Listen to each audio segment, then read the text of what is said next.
They go with the Wildcat. This is Deontay McMahon with a seam.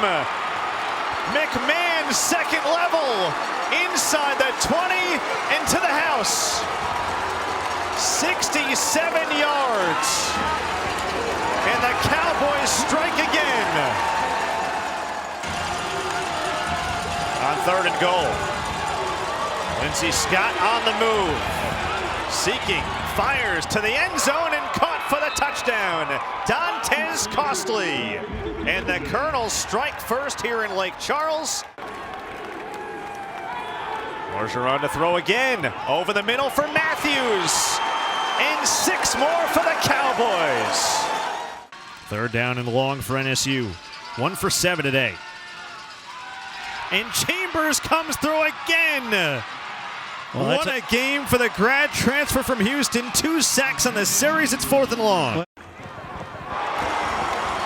Cody Orgeron to Mason Pierce. Home run ball, and he will take it the distance. 84-yard touchdown, and McNeese extends its lead. That's 20 straight points here at home.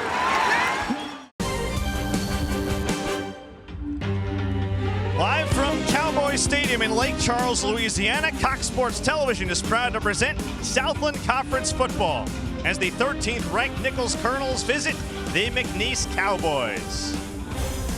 And with 3-time All-American and 2-time Super Bowl champion Gary Reasons, Jack Benjamin on hand, down the stretch of the Southland Conference spring season we go, and Nichols is in great shape for a playoff berth. They're at 3-1 in the conference. McNeese playing much better of late. This could be a tough one on the road today for the Colonels. It could be. That would be 3 in a row for the Colonels and pretty amazing. This offense for Nichols has been rolling all season long. They're averaging 53 points per game to lead the FCS, and they're led by the Southland Player of the Week in Lindsey Scott. Nichols has lost 5 straight in the hole and has not won here since 2008. We'll see if the Colonels can flip the script on the Cowboys today. Kickoff is next on CST.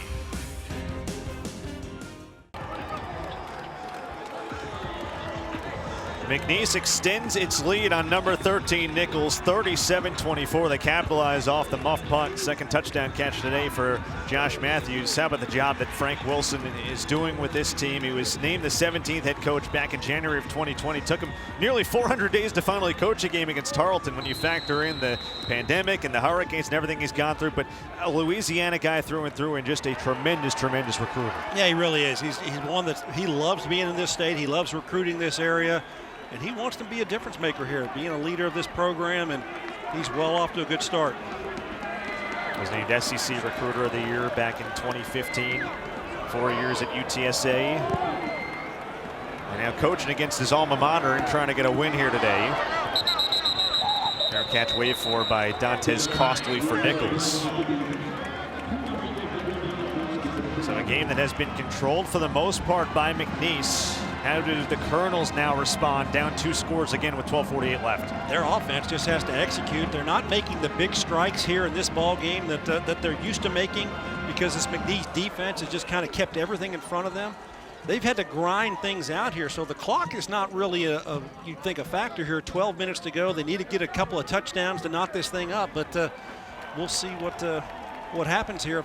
I'm sure that Nichols would like to make some big strike plays here to help themselves down the field. Nichols trying to win here in the hole for the first time in more than a decade. Scott to throw on 1st down.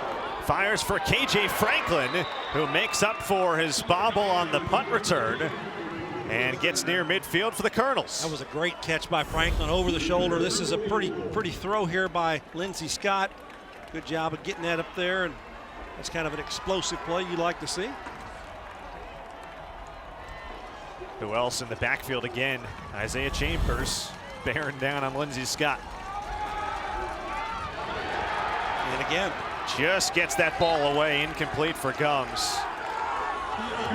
Almost unblockable up there is Chambers. He came quickly that time to the front side of this time of Lindsey Scott.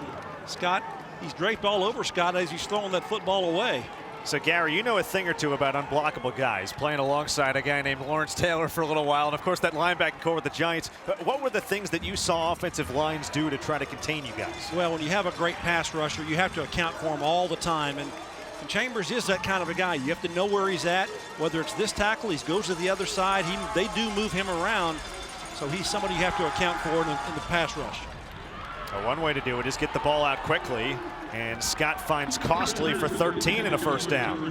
Downstairs Costley could be a difference maker here in this ball game. Big strike opportunity for him. Got a McNeese player down here. Fourth catch for Costley for 73. That's Colby Richardson. He's been down a couple of times here today. Yes, starting corner, junior from New Orleans. Again, a secondary that has been called upon by Frank Wilson, saying they had to have just an exceptional game, and they've done that for the most part today. There haven't been many breakdowns. Really, the turnovers in this ball game, you'd think interceptions. There had been interception in this ball game. Just the two fumbles, the one muff punt, and then one fumble by McNeese. So pretty clean game in that regard. Penalties have kind of hurt the Colonels on drives throughout the day because they've had a lot of penalties, kind of nagging penalties, I'd call them. And we talked about it, you know, with Tim Rebowe entering this week. You throw records out the window in games like this, a rivalry matchup, 45th meeting. Nichols, again, has not had a lot of success in this series. They've had very little success here in Lake Charles. 3 wins since 1991, but a game where so much emotion is part of it. Final time McNeese gets to play at home here in this spring, and you think about just what they've gone through with the Hurricanes to just play a season in general. Frank Wilson has this team playing inspired football here today, and they've been fundamentally sound too. Very fundamentally sound. I like that remark because exactly that's what I'm seeing here. There's not a lot of deficiencies. All these guys are playing, keeping things in front of them. The explosive plays that Nichols has typically made throughout the season really haven't plagued this team here today. On 1st and 10, Lindsey Scott to the air for Dantes Costley, and he overthrew him. He had a step on Raquan Starks, and Scott just missed him. Yeah, he did. He missed him by about just a yard. That was one where you'd like to have an opportunity to come back and throw that ball again. I know Lindsey Scott would like to put that ball on him a little bit instead of making it sail like he did. Costley comes out of the game on the sideline, so they replace him. Lindsey Scott's 21 for 39, about a 54% clip. He entered 9th in the FCS, right around 65%. On 2nd and 10. Taj Smith goes up, and they say incomplete. He's out of bounds because he comes down on a player who's out of bounds. Darius Daniels had the coverage. Ball was thrown up so high. Watch this at the end here. He makes the catch, but he comes down on the player who's already out of bounds. He doesn't get a toe down, so you can knock players out in this league. No doubt about that. Terrific job by Daniels, too. Redshirt sophomore from Iowa, Louisiana. I think this is 2-down territory for Nichols either way. They've got to put points on the board on this drive. Lindsey Scott will run it on 3rd and 10 and has enough for the first down. He goes down and takes a hit, too, from Andre Sam, but he does pick up the first. How about that 14-yard run? Well, that's impressive by the quarterback. We've seen that all day long here from Lindsey Scott, and Sam almost has an opportunity here to knock him out of the ball game because he just stays upright, doesn't slide, and you see the hit there. 117 on the ground for the senior quarterback. Firing over the middle, Dejon Dixon takes all kinds of contact, and they move the chains again. 19-yard pickup there. Yeah, just one more thing that you like about Dejon Dixon: physicality, tough, goes in there, will make a tough grab when he knows he's going to get contacted, takes a big hit there, but still holds on to that ball. Great job of concentration. To the air again, Dixon again breaks a tackle and walks in for 6. So Nichols answers right back.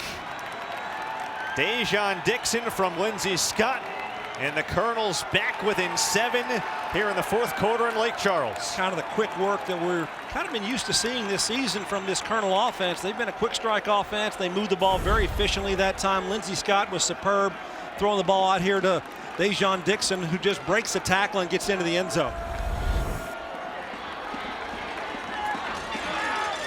Drive that takes up a little more than 90 seconds. Extra point from Gavin Lassane is through. Dejon Dixon, for the second time today, gets into the end zone. And Nichols back within a score of McNeese.